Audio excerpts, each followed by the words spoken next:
حي على الفلاح.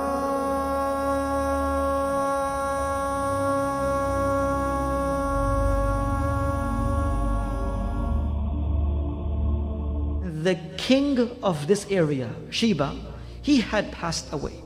When the king passed away, he had left back of no son as a lineage to continue his kingdom.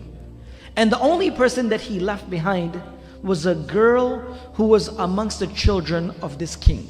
At this moment, Athalabi, a historian, he writes that after this girl, she was a young girl, a man was given the responsibility to become the king after the king had passed away.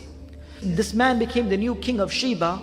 A lot of corruption and a lot of mischief prevailed in the area of Sheba.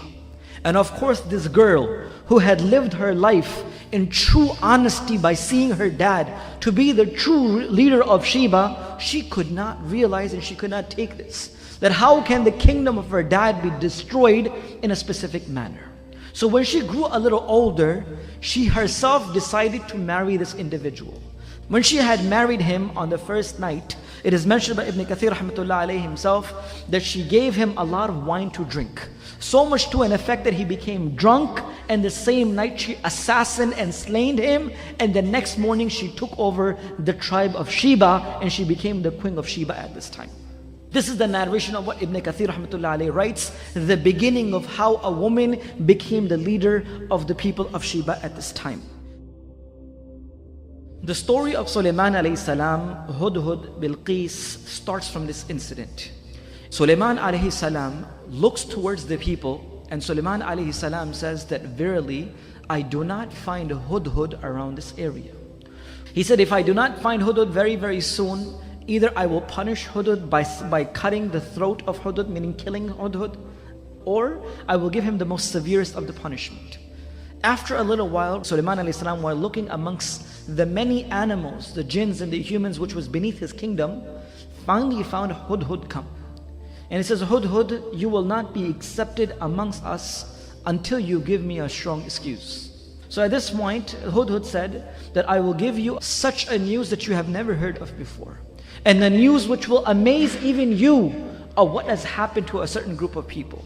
He said, while I was flying over a group of people known as the nation of Saba, when I was flying over this people, I saw that there was a woman, which the hadith of Rasulullah explains to us, a woman known as Bilqis. She is the queen of these people.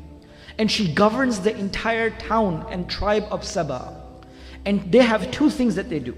They worship the sun as their Lord, and she has the most beautiful throne that anyone can have. As soon as he heard this message, he said, indeed there is none worthy of worship but Allah. How is possible that these people are worshipping someone rather than Allah subhanahu wa ta'ala? So at this moment, Sulaiman alayhi salam said, I will give you a letter, and I will send you a letter and go and drop this off to her. And let's see what they say to us. By mentioning that indeed this letter is from Sulaiman, the Nabi of Allah, towards the woman which is Bilqis, the queen of Saba. And he writes with the name of Allah, Bismillahir Rahmanir Rahim. I begin with the name of Allah subhanahu wa ta'ala. And the entire letter of Sulaiman alayhi salam was sent. When this letter was sent towards Bilqis, Hudhud went and he dropped it off. When she found this letter, when she received this, she did not make a decision herself. She consulted with all the chieftains, all the chiefs of her kingdom. She gathered them together. And she says, I will not make a decision until I take each and every of your opinion. Because I am the one who don't make decision until you approve of it. So as soon as she recited this letter from Sulaiman alayhi salam towards them, the chief said, O the queen, we have strength, we have power. We have ability and forces to destroy this person. Why don't you give us a chance? The queen of Saba, known as the Queen of Sheba, Bilqis, she was a very intelligent and a smart woman. She says that I have noticed that when kings take over other nations, they destroy their families and generations to come. And the most honorable people amongst them become the most disgraceful. So I don't want to take a chance. Give me another opinion. So then she thought of an idea to send some gifts to Sulaiman alayhi salam. that if he is only a person looking to take over countries and places to become a king, then he would accept my gift. He would accept my hadiyah and he will close his mouth. I can just bribe him off with the wealth and he will become quiet. The chieftains took these gifts and went to Sulaiman alayhi salam. As soon as these gifts were presented, Sulaiman alayhi salam looked at them and says, whatever you have brought to me, Allah has given me much more than this. You have not come to the right person. I am not a person who will get, just by bringing these gifts, I will not be bought by these gifts. Go back to them and verily tell your queen, if she does not accept our word, then we will come in such a force that nothing of the nation of Sheba will be left. As soon as the chieftains went back to Bilqis, the Queen of Sheba, or the nation of Saba, when she realized that Sulaiman alayhi salam had not accepted these gifts, she realized that indeed he was not only a king. Because he is the Nabi, or he is a true person, that's why he has not accepted any of the monetary gifts. Sulaiman alayhi salam invited Bilqis to come and visit this kingdom and see what is going on, which what Allah has given. So as soon as she decided to come towards Sulaiman alayhi salam, when they received the news of Bilqis coming towards Sulaiman alayhi salam, towards this area which was known as Bayt al-Maqdis or Jerusalem at the time, it is mentioned that Sulaiman alayhi salam was sitting within his companions. Many jinns and many people and humans and birds and all different creations were sitting beneath the kingdom of Sulaiman alayhi salam.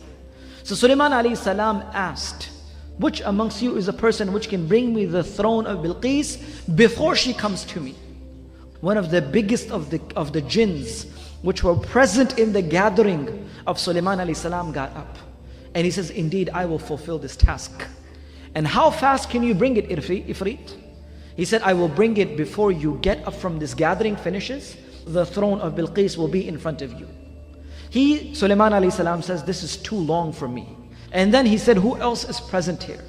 There was a person whom with Allah had given the ilm of kitab. A person on the other side who Allah had granted knowledge and ilm. He said, I will bring this before the closing and the opening of your eyes. I will bring it in such a pace that before you notice again, the throne of Bilqis will be with you. As soon as the order was given towards this individual, the throne of Bilqis was brought towards Sulaiman alayhi salam. And Sulaiman alayhi salam ordered the jinns and the humans present in his kingdom to make the changes in the throne that she cannot distinguish it right away. So when she came within the kingdom of Sulaiman alayhi salam and she noticed the throne and she knew that there was no throne like the throne of hers, she says, is this really mine? And how can it be and it can travel before me and such a big throne can come towards you?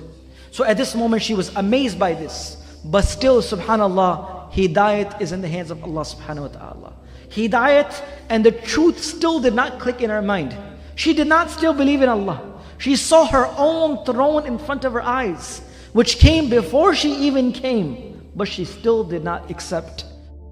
Is this really mine? It looks like mine. So Sulaiman says, indeed it is yours.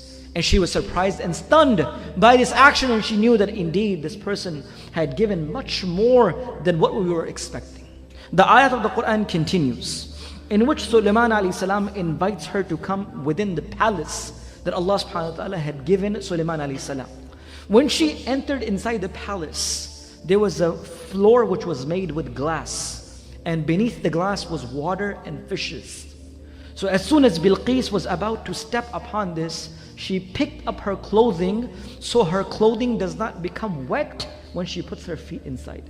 When she places her feet on this floor, she realizes that this is not water, but indeed this is the glass. Her ankles showed because of her lifting her clothing not to become wet from the water. This is not water, but this is glass. And this is the kingdom and the power and the strength that Allah has granted this person that no one else has. And this was the time when the iman clicked inside her life. And this was a time when she realized and she visually seen, and she says, indeed that there is none worthy of worship but Allah, and I believe in Sulaiman to be the prophet of Allah subhanahu wa ta'ala. And indeed we turn towards Allah subhanahu wa ta'ala, who is the creator and the one who made the humans and the jinns. That what happened after Sulaiman alayhi salam? Did he marry Bilqis or he did not do so? Ibn Kathir rahmatullah alayhi also mentions this, and Al-Thalabi also mentions this. That when Sulaiman alayhi salam married her, meaning he got married with Bilqis, he returned her to the kingdom of Yemen, and she continuously ruled them. And Sulaiman alayhi salam would just go and visit her here and there. And Sulaiman alayhi salam had built the 3 kingdoms, meaning 3 castles within the place where Bilqis used to live.